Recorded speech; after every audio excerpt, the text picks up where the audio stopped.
For 3 generations, the Razer Blade 14 has awed me with its astonishingly compact design, fantastic aesthetic, and superb build quality. Which puts the Razer Blade Stealth 2016, the product I'm evaluating today, in a somewhat unique position. One of being on the inside, looking in.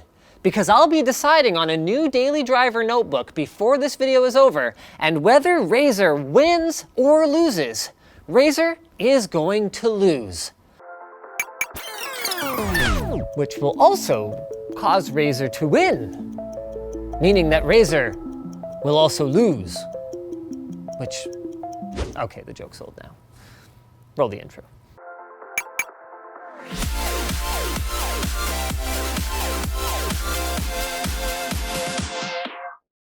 Intel has brought DDR4 to the mainstream with their Core i7 6700K processor. Check out the link in the video description to learn more. I think the smart thing to do here would be to begin with a physical tour, which is easy because Razer has taken just about a pure, if it ain't broke, don't fix it approach in this regard. The top of the machine is black with only a Razer logo, the illumination of which can be disabled now if you want, a nice touch, and a couple of accent ridges to adorn it, just like its bigger brother. The bottom has 2 rubber feet, the rear taller than the front to incline the keyboard gently toward the user, and a couple of air intakes, just like its bigger brother. And if I looked hard enough, I could probably find a dozen such similarities. But you didn't come here for similarities, you came here for differences. So let's focus in on those for a moment here. The discrete left and right click buttons under the touchpad have been replaced by a gesture-aware click pad. This is a change that would bother me if they hadn't implemented it so well. No issues in two-handed operation, and palm rejection was solid, so good on you. The speakers are both narrower and closer to the edge to salvage as much room as possible for the surprisingly spacious keyboard, which has been completely overhauled with RGB lighting. More on that later. The big change, though, is that the Blade Stealth is significantly thinner and lighter than the Blade 14, shaving 0.7 inches diagonally off the screen size and about 0.75 of a kilogram off the weight, making it only 2.75 pounds. So light enough, then, that I can pretty much not tell whether it's in my 4.5-pound backpack or not, something that I can't say about my daily driver Blade 14. And it manages to do all of this while maintaining a very respectable mix of I/O. Apple should take notes. On the right is a USB 3.0 port and an HDMI 1.4 output. Then on the left is a 3.5mm headphone microphone combo jack, another USB 3.0 port, and a USB Type-C connector that handles Thunderbolt, USB 3.0 DisplayPort, and charging duties through the compact included AC adapter.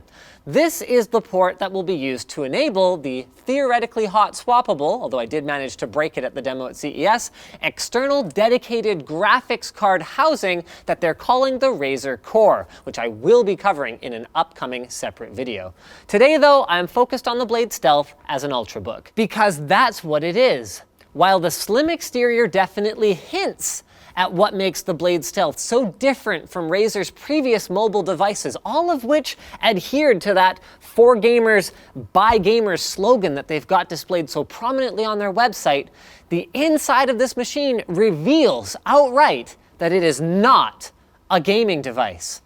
So regardless of which model you buy then, I've got the $1199 256GB Quad HD SKU, but I spent most of my time with the $999 base model, the one with the white vinyl skin from Dbrand here. You'll be getting a few things. An Intel Core i7 6500U 2.5 GHz base, 3.1 GHz boost, hyper-threaded dual-core processor with Intel HD Graphics 520. Yes, my friends, onboard graphics. And 8 gigs of non-upgradable soldered dual-channel low-power DDR3. Then, depending on which trim level you opt for, you can get anywhere from 128 gigs to 512 gigs of unspecified M.2 NVMe storage. On mine, it was a Samsung PM951, so about as basic as it gets for an NVMe drive, with sequential writes limited on the 128 gig version to the rated 150 megabytes or so, thanks to its TLC NAND. Do note, however, that I would take a basic native PCIe drive over a SATA one any day of the week. The other user configurable spec is the screen, which I guess leads me to one of the things that frustrates me about Razer's systems. What if I don't mind the 2560 by 1440 touchscreen sRGB color space display? It's the one I've got here, and frankly, everything about it looks fantastic at 13.3 inches. Contrast, brightness, and sharpness are great. So what if I want that instead of the Adobe RGB 4K monitor, whose advantages, while tangible, won't benefit me personally, and whose higher resolution will drain my battery faster, but I also want a 512 gig SSD. I will need to upgrade it after the fact. Although all of this is irrelevant if the experience of using the Blade Stealth isn't a good one and you shouldn't buy one anyway. So how is that? Well, for a $1,000 machine, the 6500U processor with its 90% usage while installing applications and CPU bottleneck while testing the maximum USB 3 transfer speed with screen recording running in the background might still not be the right solution for me personally.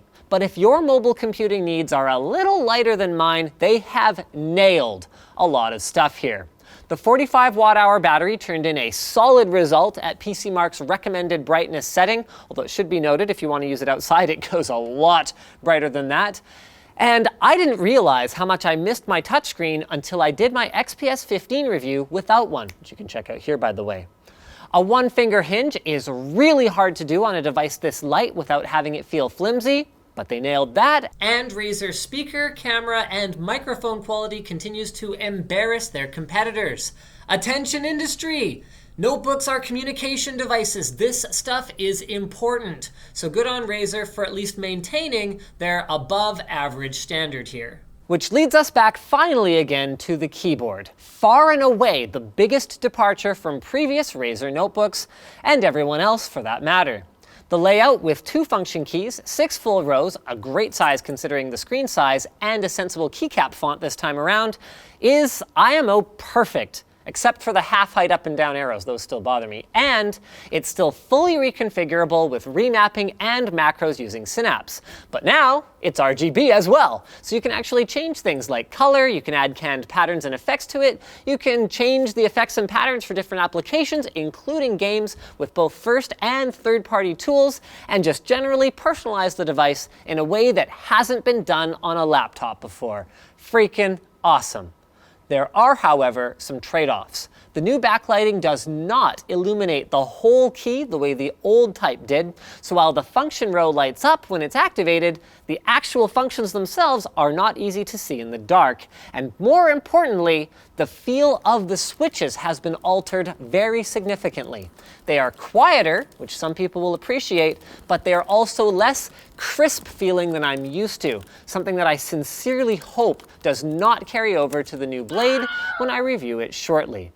To be clear, it didn't slow me down much, but it was not as pleasing to type on, something that I would personally consider more important for a productivity-minded as opposed to a gaming device. Leading us then to the conclusion of today's video. The Blade Stealth takes the ID and the build quality of the Blade 14, which has gotten me wow, that's a cool black MacBook more than a few times at airport security checkpoints, strips out everything gamer about it, including the video card and even the Bizarro Land keycap font, in a clear effort to target the mainstream, and slashes the price in half. I mean, who saw that one coming from Razer of all people? But what does that mean then? Would I buy one? Not until Ultrabooks can have quad-core CPUs and 16 gigs of RAM. But would I recommend one to someone in search of an Ultrabook today? You're damn right I would. This is a very compelling answer to the MacBook Air, something even Apple doesn't have right now since they seem to be on a we don't need ports kick. So good work, Razer. This is a great machine, especially for the price. Speaking of good work, let's give a good work to our friends over at Dbrand, who no longer are limited to phones and game consoles. Yes, my friends, they now offer skins for Mac and PC laptops, including the Blade Stealth. So if you're kind of going, oh wow, gee Linus, that white one is really cool. How do I get my hands on some of that? Or what if I wanted a different color? head over to the link in the video description, dbrand.com, and you can use their configurator to try out all kinds of different combinations of different colors and textures of skins to get your device looking exactly the way you want it. Their skins fit like a freaking glove. Like, seriously, no one would know looking at this that you've put a vinyl skin on it as opposed to it shipping out of the factory like that. And they're affordable and they ship worldwide. So check it out at the link in the video description if you want to make your device more scratch resistant, if you want to make it look cooler, and you don't want to spend a ton of money doing it. They're the guys to go to. So thanks for watching, guys. If this video sucked, you know what to do. But if it was awesome, get subscribed, hit the like button, or even consider supporting us directly by using our affiliate code to shop at Amazon, instructions up there, by buying a cool shirt like this one, or with a direct monthly contribution through our community forum. Now that you're done doing that stuff, you're probably wondering, gee, what should I watch next? And that's a great question. So click on that little button in the top right corner to check out our latest video on Channel Superfun, where we play 3D Pictionary. It's like Pictionary, but in 3D with like 3D pens. Much innuendo ensues.